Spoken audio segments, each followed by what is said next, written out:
Yo, yo, yo, yo, yo, yo, yo. Hello, everyone. Hope everyone's doing well.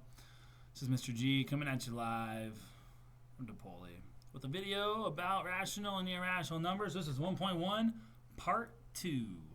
So let's get going. Now, first, we have a few key terms that are actually super important because these are brand new terms that some of you may have never heard of before.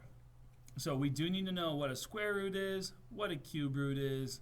We do need to know what a perfect square is and a perfect cube is. Okay, so square root, that's what we're going to focus on today. I want you to draw next to square root. I want you to draw the square root symbol, and it looks like this. So that's the square root symbol. The cube root symbol looks very similar, except for there's a 3 on the outside. So a square root of a number is a value that when multiplied by itself gives that number. So that might sound somewhat confusing. So here's what I mean by that. If I were to ask you for the square root of, let's go 16.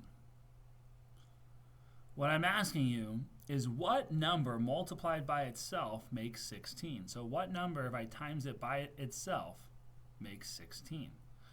So some people say, oh, you just divide it by 2 and you get 8. Well, that's not true because 8 times 8 is not 16. So what number, if I multiply by itself, gives me 16? That's what I'm trying to find when I find the square root of 16.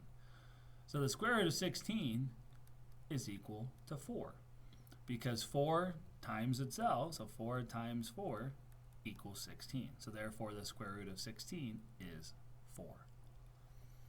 Cube roots are the same thing. However, a cube root is when it happens 3 times. So a cube root is what number times itself 3 times equals that given number. So if I were to look for a good perfect cube example, it would be the cube root of 8. And then cube root of 8 is equal to 2 because 2 times 2 times 2 is 8. If I go 4 times 2, that's 8. So the cube root of 8 is equal to 2. Okay, so cube root of 8 is equal to 2. We're going to give you a list of these, so you have a list in your notes of all the perfect squares. Perfect squares are when it works out really nicely like this. And perfect cube is the same thing when the answer is an integer. There are square roots and cube roots that are not perfect squares or perfect cubes. That would be like the square root of 5. I don't know what times itself equals 5. We don't know the answer to that. And so we'll look at this in part 3. Okay. So first, all you need to know is the square root, what number times itself equals that number, and the cube root, what number times itself 3 times equals that number. So here in your notes, you have a list of a bunch of square roots. Well, luckily for you, these are in order. So let's make this bigger for you guys. So it's what number times itself is equal to that value. So what number times itself equals 1? Well, 1 times 1 is 1, so the square root of 1 is 1. Square root of 4 is what number times itself equals 4? It's 2. Square root of 9, what number times itself equals 9? 3. And then this will keep going down the list. So you have a list right here of perfect squares. The square root of 64 is 8, because 8 times 8 is 64. And then we have 9, 10, 11, 12. Normally for multiplication facts, we know up to 12, so it's really nice to have 13, 14, and 15, because you guys might not know that 15 times 15 is 225 off the top of your head, but I can assure you and I promise you that I'm not giving you the wrong information. 15 times 15 is 225.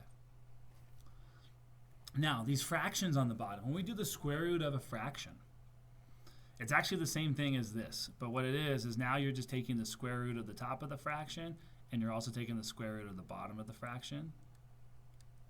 So the square root of this particular fraction, the square root of 9 is 3, as we know. The square root of 64 is 8. So the square root of 9 over 64 is 3/8. Because 3/8 times 3/8 does equal 9 over 64. So if I did this one over here, actually, this is a great opportunity. You guys pause, try this one, see how you do. See if you can figure out the square root of 25 over 100 on your own. So Hopefully you have an answer. You should. Square root of 25. So over 100 is really just the square root of 25 over square root of 100. So I'm just doing two separate problems in my numerator and my denominator. Square root of 25 is 5. Square root of 100 is 10. So 5/10, which can be simplified to 1/2. All right. So this is a list of all of your perfect squares and all of your square roots. Now, of course, this goes on, right? This is just up to 15, but perfect squares go on basically forever, because if I do 16 times 16, that's going to give me a new perfect square. 17, 18, so on and so forth. Okay, so let's look at cube roots. Cube roots are way more difficult to memorize because we don't know these multiplication facts off the top of our head. Okay, so this is a really important list for you guys to get down. It does go in order again. So cube root of 27 is 3. 64 is 4, 5, 6, 7, 8.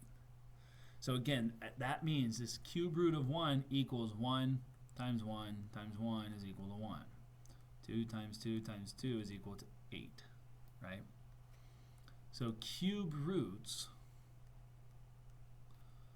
you have to multiply by itself 3 times. 9, 10, 11, 12, 13, 14, 15. All right. Another way to look at this is the reason why it is 8 is, or like the reason why the cube root of 8 is 2 is because if I have 2 to the 3rd power, this is also called cubed. 2 cubed is 8.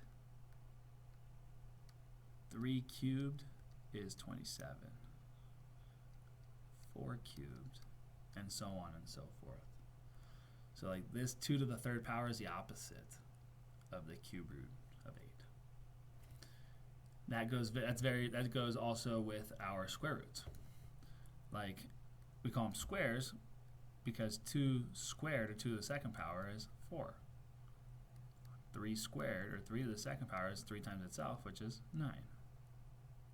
4 squared, or 4 to the 2nd power, is 16. 5 squared is 25, and so on. Just so you guys know. So try these two fractions on your own. They're the same thing as square roots. So find the cube root of both of these fractions and see how you do. So pause it if you haven't done so.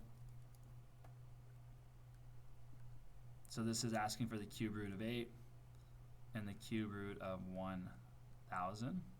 Oh, cube root of 8 is 2. I can just look at my chart. Cube root of 1,000 is 10. That's 2 tenths, which is 1/5.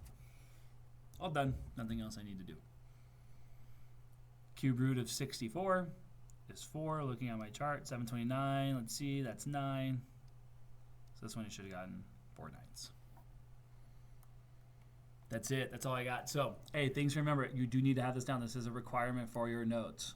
So what I want is 2 things. I want you to draw this. 6 squared is equal to 36. So the square root of 36 is equal to 6. And then I want you to write down the same thing, but we'll do it with maybe 3 to the 3rd power is really 27. The cube root of 27 is equal to 3. You know, let me fix this actually. Sorry. Fix this too in your notes. This should be equals. This should be equals. And same thing. This should be equals right here. So this just shows that these are opposites here. Okay? That's all I got for you guys. So square roots, cube roots. If you have any questions, let me know. Make sure you have your independent practice done. And thanks for watching, guys. Gradius out.